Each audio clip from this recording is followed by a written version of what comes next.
निर्गमन ग्रंथ अध्याय 36।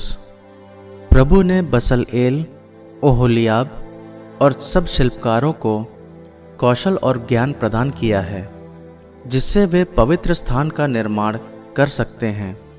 उन्हें प्रभु के आदेश के अनुसार सब कुछ बनाना है।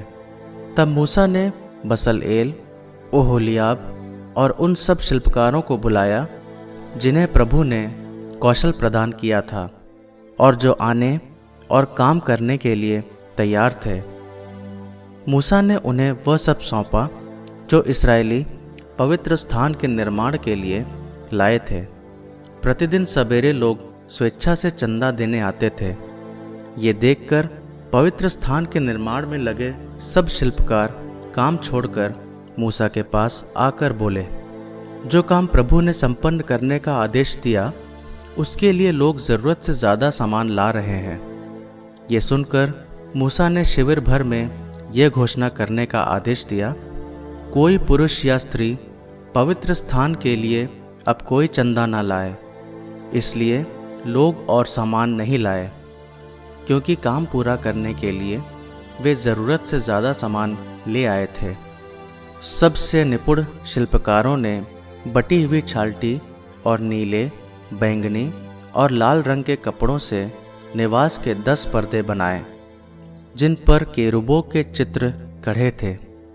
हर पर्दे की लंबाई 28 हाथ और चौड़ाई 4 हाथ थी। हर पर्दा एक ही नाप का था। उन्होंने 5 पर्दों को एक दूसरे से जोड़ा और इसी प्रकार दूसरे 5 को भी। उन्होंने सामने वाले पर्दों के किनारों पर नीले रंग के फंदे बनाए। एक पर्दे में 50 फंदे और दूसरे में भी 50 फंदे। ये फंदे एक दूसरे के आमने सामने थे। तब उन्होंने सोने के 50 अंकुड़े बनाए और उन अंकुड़ों से दोनों पर्दों को मिलाया, जिससे निवास स्थान एक इकाई बन गया। निवास को ढकने के लिए उन्होंने बकरी के बालों के 11 पर्दे बनाए। हर पर्दे की लंबाई 30 हाथ और चौड़ाई 4 हाथ थी। 11 पर्दे एक ही नाप के थे। उन्होंने उन पर्दों में 5 को जोड़कर एक पर्दा बनाया और शेष 6 पर्दों को भी जोड़कर एक दूसरा पर्दा बनाया। उन्होंने दोनों सामने वाले पर्दों के किनारे पर 50 फंदे लगाए। फिर उन्होंने कांसे के 50 अंकुड़े बनाए और उन्हें इस प्रकार जोड़ा कि तंबू एक इकाई बन गया। उन्होंने तंबू के लिए मेढ़े के सीधे चमड़े का एक आवरण बनाया और फिर उसके ऊपर सूस के चमड़े का एक आवरण।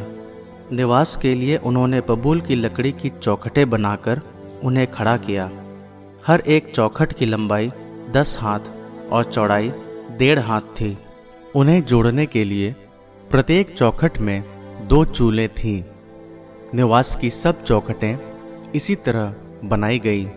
निवास के दक्षिण किनारे के लिए उन्होंने 20 चौखटें बनाई और उनके नीचे चांदी की 40 कुर्सियां, अर्थात एक एक चौखट के नीचे उसकी दोनों चूलों के लिए 2 कुर्सियां।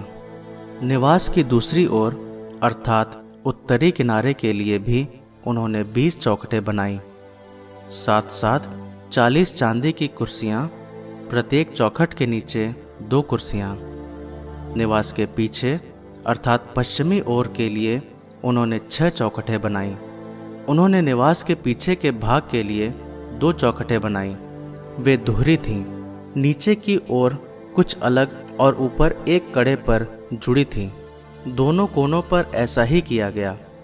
इस तरह 8 चौखटें थीं, जिनके नीचे चांदी की 16 कुर्सियां थीं, प्रत्येक चौखट के नीचे 2 कुर्सियां। उन्होंने बबूल की लकड़ी के छड़ भी बनाए।